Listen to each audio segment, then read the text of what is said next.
So there's one huge problem that many new resellers face when they're first getting into the reselling business, and this thing can actually kill your eBay reselling business before it even gets a chance to get off the ground. Now, we're fairly new to the reselling business. We're only about 4 months in, and I know this is something that we really struggled with in the beginning. And 4 months in, honestly, we still struggle with this from time to time. And that's what we're gonna talk about in today's video. So chances are you're watching this video because you wanna start your own business selling items online. Maybe you've been watching some of these YouTube videos where you see people buying items for $1 and flipping them for a huge profit. Although that is possible, it's definitely not as easy as a lot of people make it seem. And let's be honest, a lot of us start this business because we need some extra money, meaning that we don't have a lot of money in the beginning to go out and source.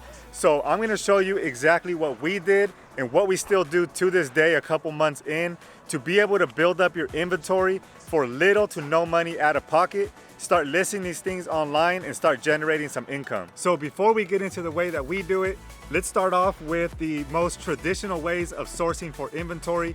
I'm gonna list these from cheapest to most expensive. So obviously we have yard sales / garage sales. These are where you can find things for 25 cents, 50 cents, for $1. This is honestly my #1 way that we like to source. Obviously things are really cheap, and this is how you can get the most bang for your buck. #2, we have flea markets, which are almost there with yard sales, but they are a little more pricey. And then we have the third group, which is estate sales. I don't really like estate sales. If you're into like vintage antiques, that might be a good route for you to go. But generally, estate sales are a little more on the pricey side. And then #4, the most expensive out of this list here, is probably the thrift stores, your Goodwills, your Salvation Armies, your Savers. You can find some really good things, but the prices are marked up really high. So your profit margins are gonna be a lot lower when you go sourcing at these Goodwills and other thrift stores. And it goes without saying, obviously you're gonna need some cash to go ahead and source at those locations. Maybe cash might not be an issue to you. Maybe you have a full-time job and time is more limited, but I'm talking to you who have very little cash in the beginning to go ahead and get started in this business. So I'm gonna show you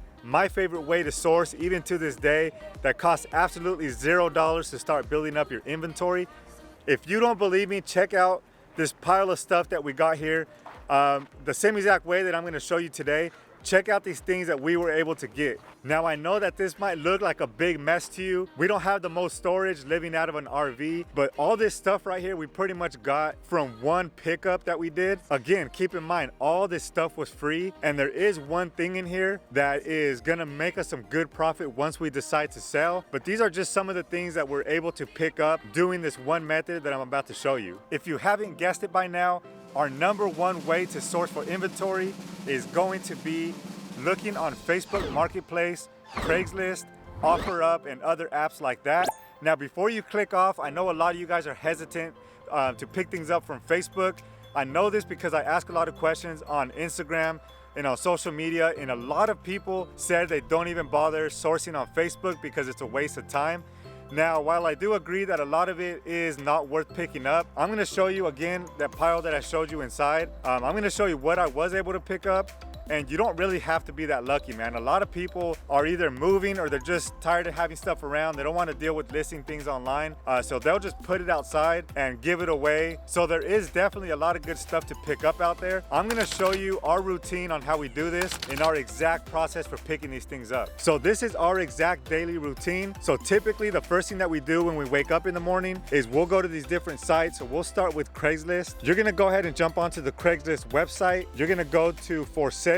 Obviously, after you pick your location, you're gonna scroll down to free stuff, and you're gonna go ahead and filter this stuff out. You can actually go even deeper if you hit the filters up here. You can filter out like animals and stuff like that, but I just leave everything. So you're just gonna go down and scroll through here. A lot of times this stuff is repetitive. You'll see the same stuff over and over, but like right here you can see a computer case with working parts. It has no hard drive, and you really want to keep your mind open. Even if you know nothing about these items and you have somewhere to store these things, go ahead and pick them up. You can always part them out. Like this thing here, you can go ahead and search on eBay, see if anything like that is selling. You can go ahead and take this thing apart and sell it as parts. Going back here, you can keep going down the list. There's not too much on here. I already looked through all this stuff today. But if you have somewhere that you can store bigger items, a lot of people give out like that big TV right there. A lot of people give out sectional couches, some glass jars and bottles. There's a couch right there.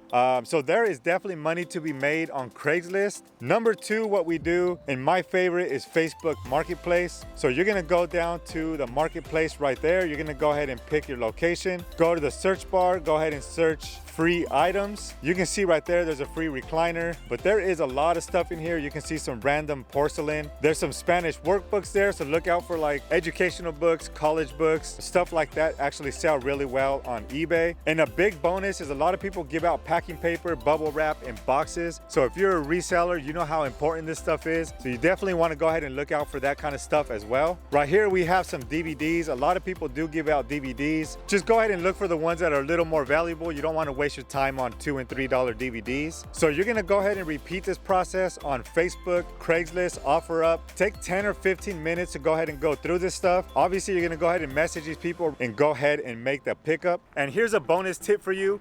This is one rule that we always try to stick to. We try to never go somewhere without making additional stops to either sell something online or to make a free pickup. So what I mean is, if we're running an errand, if we have to go down to the grocery store, or if we have to go meet somebody anyway that's about 10 or 15 minutes away, we're always searching on Facebook Marketplace and Craigslist to see if there's any pickups nearby where we can pretty much go pick something up and go sell something at the same time. So we try to never go anywhere just for one thing. We always try to make additional pickups. What you also want to do is, while you're driving, you just want to look down the side streets. A lot of times people won't list things online, but they'll just go ahead and throw things out on the sidewalk and put a free sign out there. For example, here's one that I found just yesterday when I was driving to the post office to drop off some shipments. All right, so check this out. Again, it had a free sign right on the side of the road here. You can see me looking through these boxes. They had a bunch of clothes here. Nothing too crazy, but I did find a few items that I was able to bring home. I'm gonna show you more close up exactly what I picked out from this pile here. I did find that whole little container right there full of old cassette tapes, some old country tapes from the 60s and 70s, a bunch of CDs as well. I did pick that up, so I'm gonna show you the ones that I did find in there. Check out this thing right here. This might be the win. I actually thought about not taking it. You can see me look at it and put it to the side there. I found some clothes. It wasn't that one there. Those were some old pants, but I did find some clothes that I picked up and brought with me. So this just goes to show you what kind of things you can find for free. Again, keep in mind, 90% of the things you're gonna find are things that are junk anyway that you're not really gonna want. But look at this here. I did find a journal, brand new. There was no writings in it at all. I found some pretty cool picture frames actually. That one right there is like an old Scooby-Doo picture frame. There I go again, looking at this coffee machine again. I'm debating whether I should take it or not because it looks like it's really dirty, like it's just been sitting outside in the dirt for years. So again, that's the second time I looked at it. I left it behind again, searching for any vintage clothes or anything like that that I might find in here. And I just couldn't resist. I had to go back one more time. I decided just to bring this home. I figured even if it wasn't good, I'll just go ahead and throw it in the dumpster here at home. If it does work, which I'm gonna test when I get back, this can sell for some good money. I'm gonna show you again, but I did go ahead and take that home.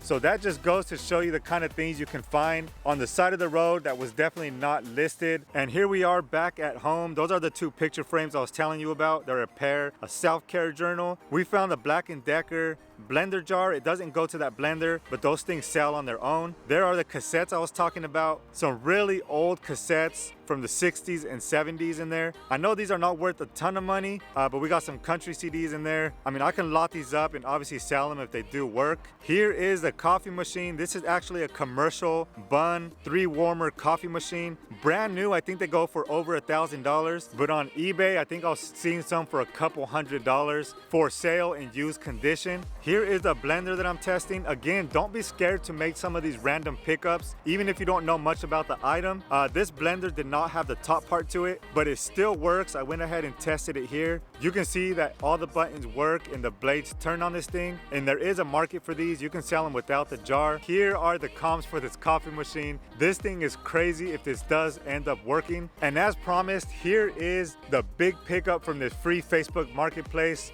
Pickup that I did a few weeks back. This is crazy, man. I opened up a box of clothes, and at the very bottom, I found this signed Dallas Cowboys Dez Bryant jersey. I did look up the signature online, and it does look like the same exact signature. I might get this thing authenticated, but I'm pretty sure that this is an official autograph. These are just some of the type of things that you can get if you're really persistent and make this part of your daily routine. And please keep in mind that not all things are worth picking up and selling.